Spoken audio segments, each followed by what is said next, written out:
They're faking everything on the internet to keep this propaganda going. This video surfaced out of China, and it looks like their city is floating in the clouds. Of course, we can't verify if the video is real or not.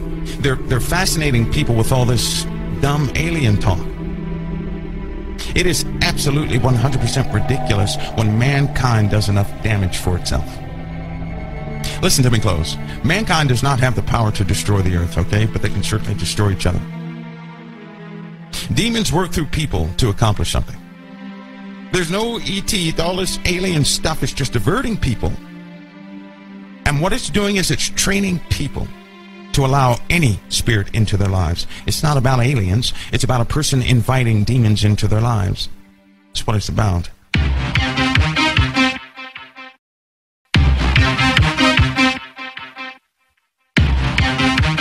What? Whoa.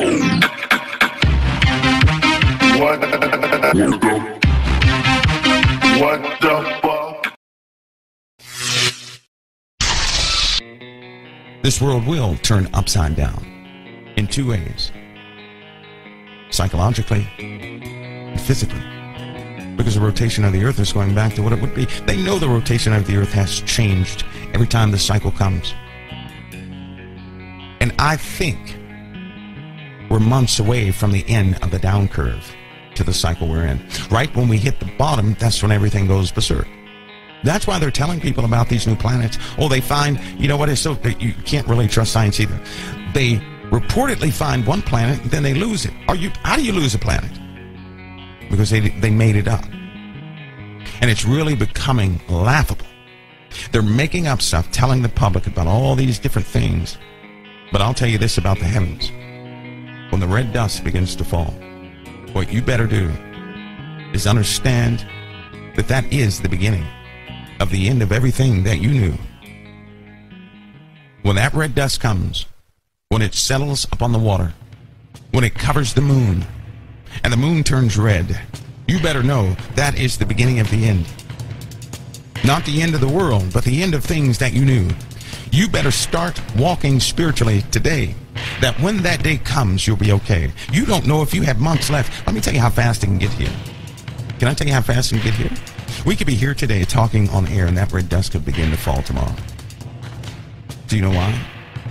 Because it's a matter of almost like fluid dynamics. Certain parts of celestial mechanics. A lot of static involved, electronic discharges. But it's traveling so fast, it could be here up on us before anybody can notice it was even traveling. We know that we live in the time because 5 asteroids have been determined with the same material they dug up. Listen to what they've been doing. These archaeologists have been digging up dust and materials.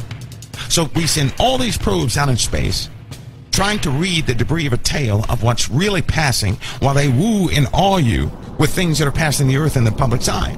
So they're matching up what rock goes with what so they can find the cycles of when the surface of this planet cracks up. And they found their matches. 35 specimens.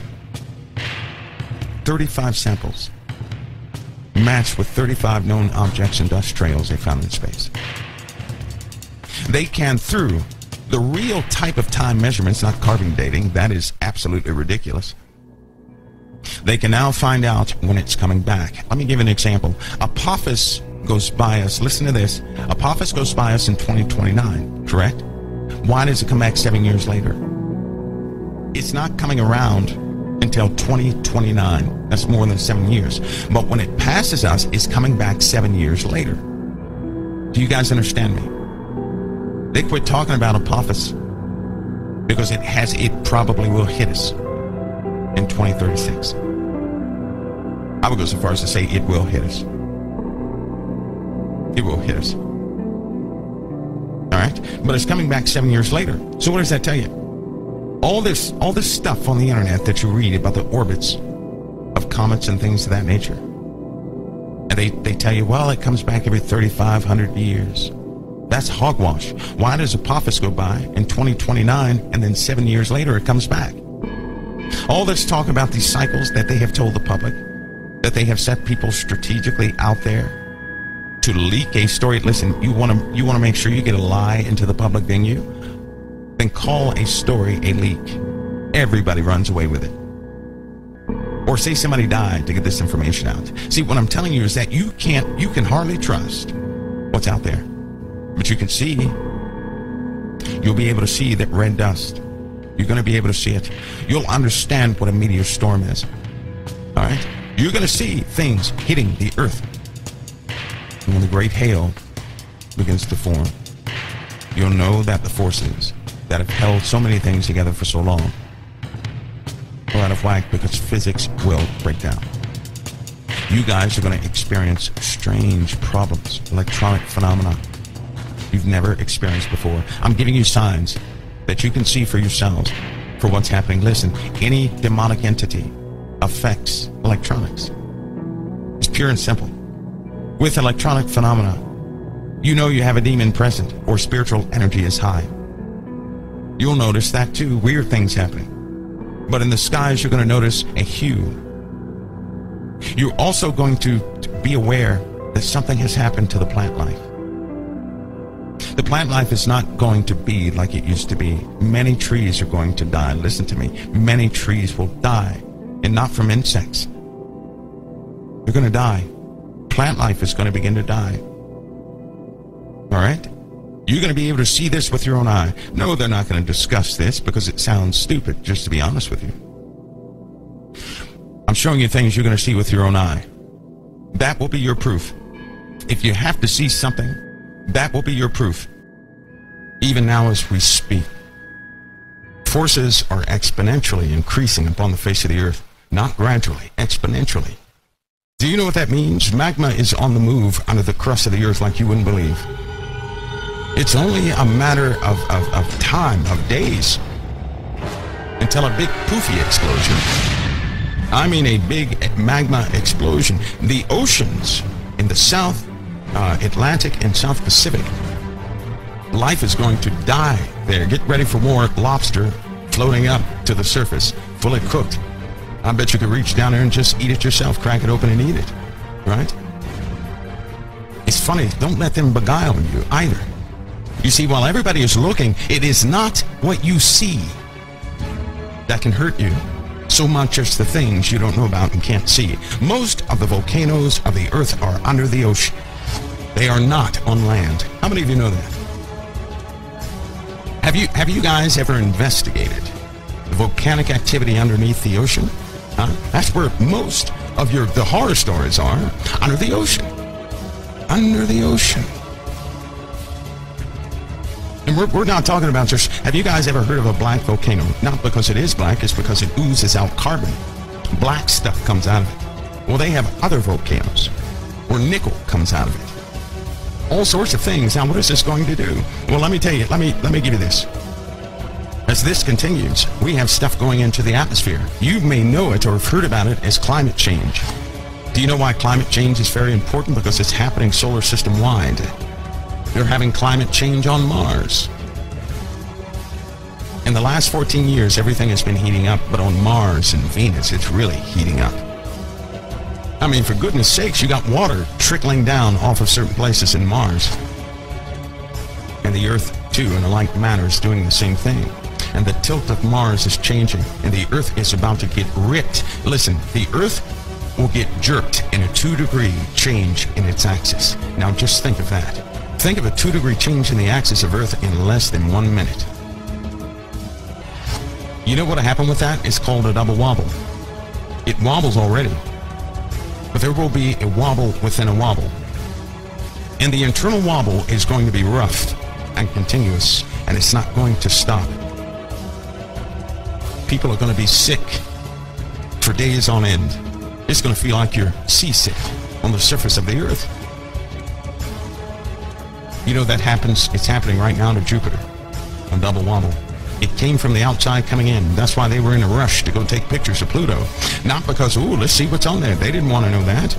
They can see Pluto and the forces acting upon Pluto from all the way here on Earth. But that's not what they're looking for. They were not looking for the beautiful colors on Pluto. They wanted to see if there were, they have different sensors on what passed Pluto.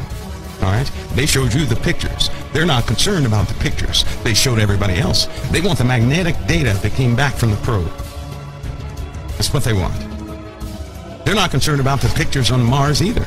They really don't care what's on the surface of Mars. They want to know what happens to it, because it is our warning that we're next. You see, when something happens to Mars, we have about 96 hours before we endure the same thing. So why wouldn't you invest money and put probes all over Mars?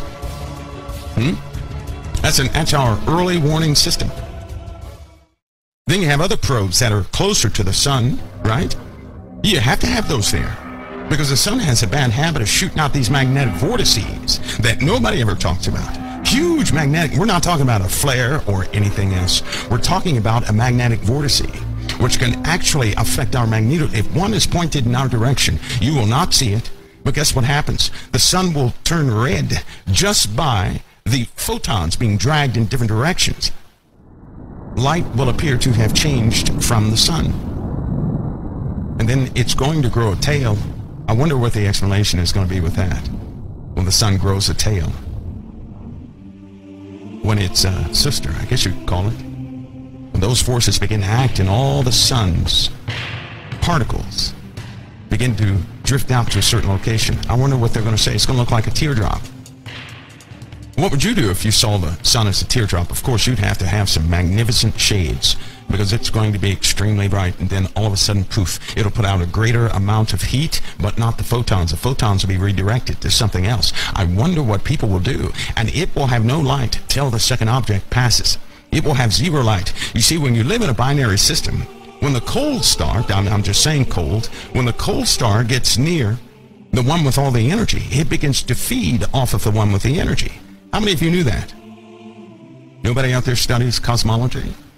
So it takes all the active components, the photons, all the light and heavy particles, the fuel and everything else, and it sucks it into itself. It kind of refuels, right? What is that called? That means the sun is going to go black. It'll go black, but it's going to be twice as hot. They lied to people about an ice age. Let me tell you about this ice age garbage that they put out. In the North Atlantic Ocean, right? You've heard of the Gulf Stream. People said, well, the Gulf Stream has stopped. And some people say, well, the Gulf Stream is still going. I know for a fact the Gulf Stream has not stopped. I know that for a fact. There are sensors in the ocean. You interpret the data, and the Gulf Stream has not stopped. Something else has happened, though. You see, hot water flows on the surface of the ocean, right? It will evaporate, losing what it will do is lose some of its content, and it begins to sink. That water begins to sink at a rate of, I don't know, so many feet per second, which causes the currents in the ocean, right? The cold water is down at the base of the ocean. The hot currents are at the top of the ocean. And salinity is very important. The content, right, of the water is very important. The salt content and everything else. So fresh water at one point stalled this North Atlantic flow, causing Europe to freeze. Europe froze to pieces, right? And that was caused through the melting of the end of the last glacier age. If you look at a weather map on infrared and you see the cloud formations, you're going to notice in the South Pacific Oceans, there's a stalled system that's constantly evaporating. Clouds are coming from this area. Certain parts in the North Pacific, you'll see the same. But the North Atlantic Ocean, you're going to see the flow of clouds in a certain pattern, right? A certain pattern. And as the South Atlantic and the Indian Ocean begin to heat up, that's what causes these storm drivers that hit Florida and things of that nature, right? But something else is happening. Everybody's worried about the hot water not being hot anymore. It's going to be cooled off. But what happens when it gets too hot, ladies and gentlemen? What happens? The cold water at the bottom is going to begin to heat up. And guess what happens? It interrupts the return stream. It causes a superheating event. And that's through volcanism. And then when that happens, the jet stream is affected. And then when that happens, you have massive turbulence in the jet stream. And then when that takes place, the current drivers in the southern hemisphere of the Earth overwhelm the flow of all the oceans. The jet stream reverses. The currents begin to change. They do something weird. Ocean life begins to die. All because of volcanism. Not because of your cars or cow farts. Nothing to do with that. The same process is also happening to other planets. What do we see here? We see an increased energy activity inside the Earth. We see increased energy activity inside the Sun. We see increased magnetic energies. You see, Mars is a very weak magnetosphere. So why is it strengthening? Because something is activating the components inside of Mars. What I'm saying is this: something is irradiating the core, the planets. Radiation is pouring into the Earth right now. It's pouring into the Earth. Radiation is pouring in to Mars, to the core of the planet. Radiation is certainly pouring into Venus. Where's it coming from? Where's this radiation coming from? From something approaching. We're dealing with greater and greater amounts of radiation. Greater and greater amounts of radiation. Radiation is energy. You know what? If you have a pot that's not boiling in a pressure cooker, you have no problems if the seal is not right. Right? You turn your eye up just a little bit more. What that is you're introducing more and more radiation in the way of heat to that water, causing it to boil. Now, when it won't boil under massive amounts of pressure, it becomes superheated. Then if you allow oxygen to come in there, then for poof, right? Something's going to go wrong. In like manner, something's happening like that to the Earth. That's why magma is on the move like you've never seen before. Some of the conduits that would stretch 200 kilometers, right, down to the source of where magma's normally generated, things of that nature, they too were on a cycle, kind of like the ocean currents. They too have a current, a cooling and a heating type current, cold and hot, right? Of course, you can't call magma cold. You can call it hot. But you had these cooler regions that was solidified back in the rock. What's happening is it's not cooling. It's heating up, so the rock is disappearing. That's the only thing holding Yellowstone from going kapow. Right? It's the only thing holding Yellowstone back from doing that is that the rock is solidifying. But we have a problem. It's too much energy, too much heat. The heat factor is going up inside the Earth by external forces, which means nobody can do anything about it. It's coming from out there. And what's happening is that our magnetosphere allows photons to enter into to the surface of the Earth harmlessly. You know, that infrared energy, that's why you feel the heat of the sun. But it blocks ultraviolet, so does our atmosphere and everything else. But what's happening is, through atmospheric compression and changes in our magnetosphere, charged particles are coming in to the surface of the Earth, and they go right through the surface into the core, where they're already, they're just activating the core of the Earth. I mean, making it hyper, like somebody needs to get the core of the Earth some Ritalin to, slow down. But this is a process this Earth has undergone. They won't tell you this. This has happened before. More and more cosmic rays are coming in and heating up the Earth from the inside out. That's going to cause volcanism. It's going to cause a type of swelling. Right? They tell you that we have sinkholes because the water is gone and people dug out too much salt. Well, the water is leaving. What happens when magma is flowing under a big circle of water in the Earth? Does not the water begin to evaporate? It can go through a chemical change also. The components in the water can go through a chemical change, and now you have superheated liquid. That happens deep down in the Earth. You can scarcely call it water. You can call it superheated liquid. And if it's ever exposed to oxygen, because most of the oxygen is burned off, so how can you call it water, H2O? Now, these are really weird things that have been happening underneath the crust of the Earth. No one needs to talk about it because you can't go and investigate it. But it's going to become obvious to the point where our oceans, because has anybody ever heard that the oceans will boil? Have you ever heard that? The oceans will boil. What could cause the oceans to boil? What can do that? I'll tell you what can do that. A change in the atmosphere. If something happens to our atmosphere, in less than 2 minutes, the ocean water will begin to boil. If it happens slowly, nobody's going to live on the coasts. No one. And guess what? It's happening slowly.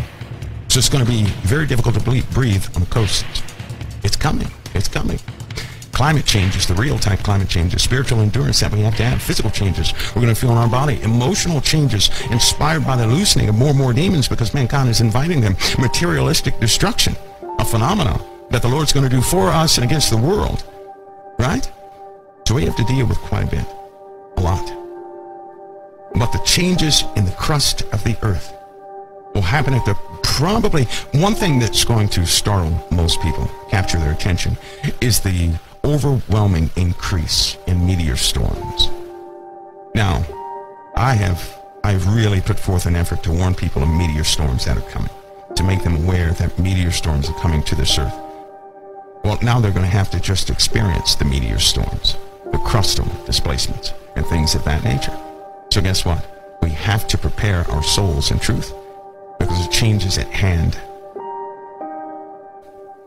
And I'll tell you again, August, October 2017, that's your true time. You need to prepare in everything. Listen, everything up to that time. I know the second wave is coming in 302 days. It's going to be 500 times stronger than the first one. And if you go back on the instruments, you'll see the impact of the first one. You'll hear the stories about the electronic phenomena that took place in space. You'll notice that the sun also reacted as soon as it got in here, and that was very minute. This one's 500 times the magnitude of the first one, and that's in late December it hits.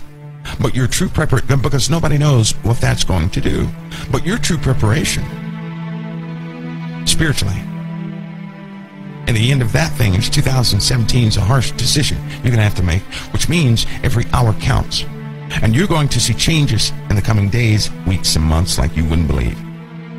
In the coming days, some of you may have to look 3 times, because the world is going berserk. Wouldn't it be sad? Is this a sad thought or what? Imagine yourselves in your house. The Lord comes to you and he says, "Child, stay in the kingdom, because this house is going to need you." So the first 6 weeks you're in the kingdom, you're doing everything. A year later, guess what happens to you? You say, "Well, nothing bad is happening." Then you start slipping up, doing things in the world. And when you do that, sure enough, calamity comes to your home. The whole house is torn apart. And then you say, "Well, Lord, you didn't warn me." And he'll say, "Yes, I did." This is how it's going to be with a lot of Christians in the United States of America and abroad, all around this world. When they start giving up left and right, they're going to say the same thing. "Well, nothing's happening. I can relax." Why do you think everybody wants a date? They want a date so they can go back to sleep. Anybody who looks for a date is going to push the button on the alarm clock and go back to sleep. They're going to go back to sleep. Every hour is precious. And when it becomes, listen, I'm trying to stress to you, when it becomes real. When it becomes real, it's too late. Do you understand that? When it becomes physically real, it's too late. There's no more prep time. Now you're in the middle of it. You can only prepare for things before it happens. Once it begins to take effect, you cannot prepare. You have to utilize what you have. Can you not see the mercy and the grace upon our lives? All this time people complain, "Well, nothing has happened yet." You better thank God nothing has happened yet in your life. But that's not for everybody. Brutal killings, rapes, murders, just you name it, every second of every day. Tens of thousands go missing every single month. No trace of them whatsoever.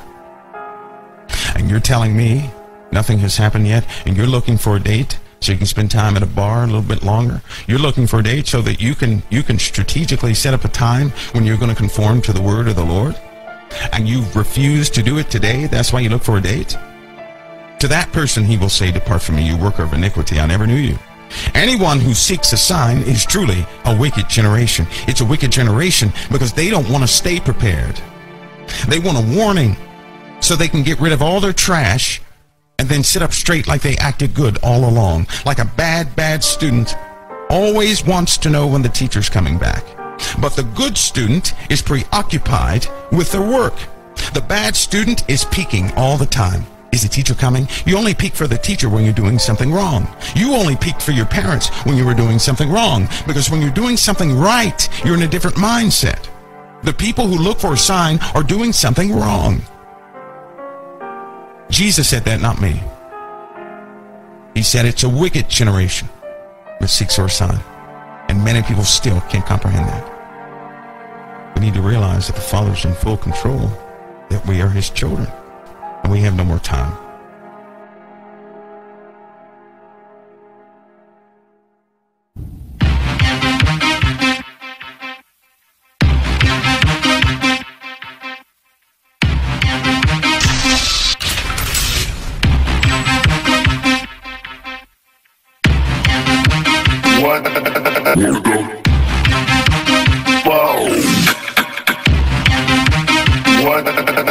What the fuck? WTF?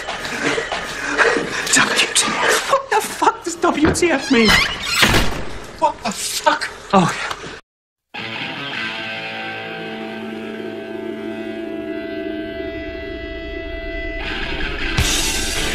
They're faking everything on the internet to keep this propaganda going. This video surfaced out of China, and it looks like their city is floating in the clouds. Of course, we can't verify if the video is real or not.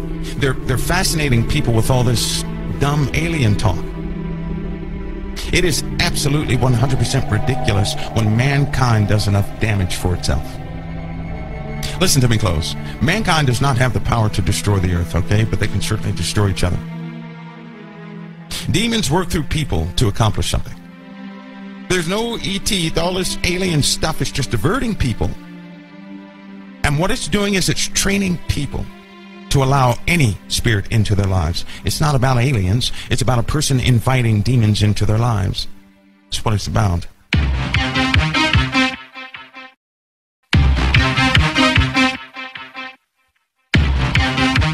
What the fuck?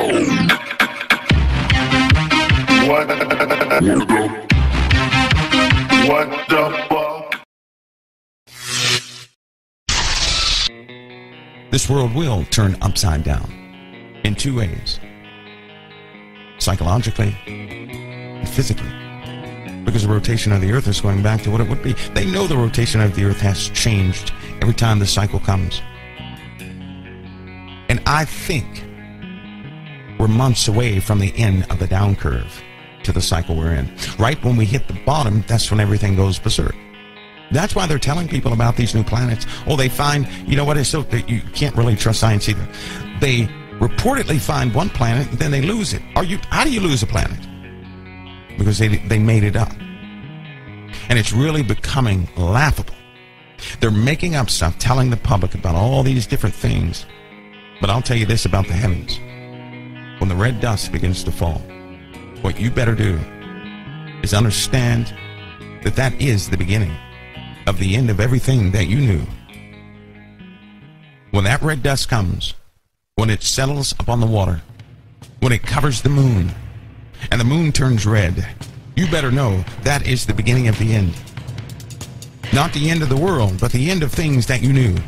You better start walking spiritually today, that when that day comes, you'll be okay. You don't know if you have months left. Let me tell you how fast it can get here. Can I tell you how fast it can get here? We could be here today talking on air, and that red dust could begin to fall tomorrow. Do you know why? Because it's a matter of almost like fluid dynamics. Certain parts of celestial mechanics. A lot of static involved, electronic discharges. But it's traveling so fast, it could be here upon us before anybody can notice it was even traveling. We know that we live in the time because 5 asteroids have been determined with the same material they dug up. Listen to what they've been doing. These archaeologists have been digging up dust and materials. So we send all these probes out in space, trying to read the debris of a tale of what's really passing, while they woo and awe you with things that are passing the earth in the public's eye. So they're matching up what rock goes with what, so they can find the cycles of when the surface of this planet cracks up. And they found their matches. 35 specimens. 35 samples.